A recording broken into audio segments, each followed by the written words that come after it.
नमस्कार दोस्तों, स्वागत है आपका एक बार फिर से मेरे YouTube चैनल पर। दोस्तों आज की इस वीडियो में बात करेंगे कि यदि आप भी एक कैंडिडेट हैं और आप भी बेसिस के थ्रू जो भी वैकेंसी आती है उसमें आप फॉर्म अप्लाई करते हैं, तो इस वीडियो में मैं आपको बताऊंगा कि आपको बेसिस ज्वाइन करना चाहिए या नहीं करना चाहिए। जी हाँ दोस्तों, आप एकदम सही सुन रहे हैं। मैं आपको इस वीडियो में सारी चीज़ें बताऊँगा कि बेसिस आपको ज्वाइन करना चाहिए या नहीं करना चाहिए। बाकी आपकी क्या राय है, आप मुझे कमेंट सेक्शन में कमेंट करके भी बता सकते हैं। तो चलिए दोस्तों, करता हूँ इस वीडियो को स्टार्ट।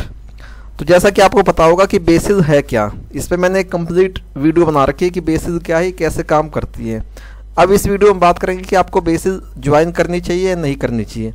तो देखिए, सबसे पहले तो मैं आपको ये बता दूँ कि जो बेसिस है, बेसिस का मतलब है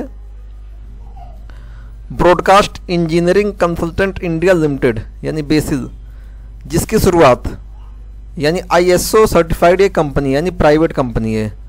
ठीक है, एक mini Ratna central public sector है जो कि 24 मार्च 1995 अंडर द कंपनीज एक्ट 2013 के तहत इसकी स्थापना की गई। ठीक है, जो इसमें गवर्नमेंट का शेयर है, यानी इसका 100% equity share capital of basis held by president of India through secretary and joint secretary of ministry of information and broadcasting. ठीक है, 100% इसमें गवर्नमेंट का शेयर है, इस प्रकार का इन्होंने बता रखा है। अब देखिए, जो बेसिस है, बेसिस करता क्या है, बेसिस का आप काम समझिए। देखिए बेसिस क्या है, बेसिस एक थर्ड पार्टी है, थर्ड पार्टी कंपनी है। बेसिस क्या करता है, यानी जितने भी सेंट्रल गवर्नमेंट के डिपार्टमेंट होते हैं, खासकर जितने भी सेंट्रल गवर्नमेंट के हॉस्पिटल होते हैं, जैसे कि एम्स हो गया आपका या कैंसर इंस्टीट्यूट हो गया, यानी बेसिकली जो बेसिस में वैकेंसी आती है दोस्तों, ये आपकी हॉस्पिटल की वैकेंसी सबसे ज़्यादा आपको देखने को मिलेगी। आई थिंक 80 से 85% आपको यही वैकेंसी देखने को मिलेगी हॉस्पिटल। हॉस्पिटल में कौन कौन सी पोस्ट आती है आपकी, डेटा एंट्री सबसे ज़्यादा जो फेमस है इसमें डेटा एंट्री हो गया, MTS हो गया।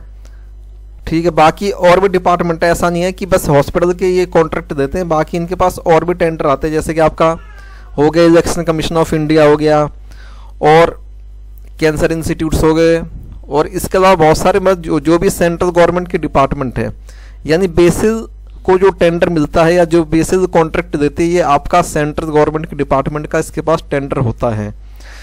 तो जितने भी कैंडिडेट इसमें अप्लाई करते हैं, सबसे पहले उनका क्वेश्चन ये होता है कि इसमें सिलेक्शन होता कैसे है। तो मैं आपको बता दूं कि इसमें जो सिलेक्शन होता है, हर पोस्ट के लिए अलग तरीके से सिलेक्शन होता है। यदि आप सपोज करिए आपने डेटा एंट्री ऑपरेटर के लिए अप्लाई किया है, तो आपको अप्लाई करने के बाद आपके पास कॉल आएगी या आपके पास मेल आएगा। ठीक है, उसमें आपकी डेट और टाइमिंग होगी, उसमें आपका टाइपिंग टेस्ट दिया जाएगा और बेसिक इंटरव्यू दिया जाएगा डेटा एंट्री के लिए। इसी प्रकार से MTS है, MTS में जो भी आपने प्रीवियस डिटेल से कहीं आपने काम कर रखा हो, उसके बेसिस पे आपको नौकरी दी जाती है। बाकी एक छोटा सा इंटरव्यू होता है। यदि कोई पोस्ट है, जैसे नर्सिंग की पोस्ट है या कोई टेक्निकल पोस्ट है, तो टेक्निकल पोस्ट जैसे आपने मान के चलिए कि आपने अप्लाई किया हुआ कोई भी टेक्निकल पोस्ट है जो कि सॉफ्टवेयर से रिलेटेड है, तो आपसे वहाँ पे सॉफ्टवेयर से रिलेटेड काम करवा के आपसे देखा जाएगा। ठीक है, तो यानी पोस्ट वाइज जो इसमें होता है कि हर पोस्ट के हिसाब से अलग अलग इंटरव्यू और स्किल टेस्ट कंडक्ट किए जाते हैं बेसिस के द्वारा। दूसरा जो क्वेश्चन सबसे ज़्यादा पूछा जाता है कमेंट सेक्शन में, वो ये पूछा जाता है कि इसमें जो वैकेंसी आती है वो 1 साल के लिए आती है, तो क्या 1 साल बाद आपकी नौकरी चली जाएगी या नहीं जाएगी। तो इसका मैं आपको जवाब बताता हूँ सीधा सीधा। इसका जवाब ये होता है दोस्तों कि ये पूरा डिपेंड करता है कि ये डिपार्टमेंट कौन सा है, यानी किस डिपार्टमेंट को कितने समय के लिए कैंडिडेट की रिक्वायरमेंट है। जैसे हॉस्पिटल हो गए, हॉस्पिटल में क्या है कि स्टाफ हमेशा चाहिए ही चाहिए, क्योंकि हॉस्पिटल कभी गवर्नमेंट हॉस्पिटल कभी बंद नहीं होते। स्टाफ कम या ज़्यादा कर सकते हैं, लेकिन स्टाफ चाहिए ही चाहिए। तो जितने भी गवर्नमेंट हॉस्पिटल होते हैं, इनमें जो भी वैकेंसीज आती है उनका कॉन्ट्रैक्ट ख़त्म नहीं होता, वो 1 साल के लिए 1 साल का होता है, फिर उसको रिन्यू करके 2 साल का, फिर रिन्यू करके 3 साल का किया जाता है। तो इस प्रकार से कॉन्ट्रैक्ट बढ़ता है। वैसे कोई भी कंपनी जैसे बेसिस है, यदि सेंट्रल गवर्नमेंट से कॉन्ट्रैक्ट देती है तो मिनिमम 3 साल का और मैक्सिमम 5 साल का कॉन्ट्रैक्ट होता है।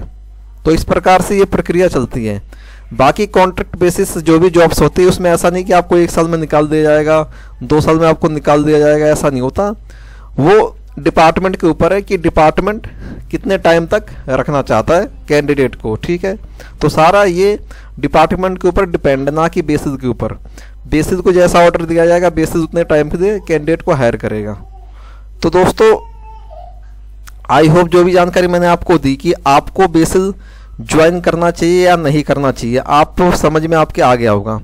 बाकी आपकी क्या राय है, आप क्या बेसिस ज्वाइन करना चाहेंगे या नहीं करना चाहेंगे?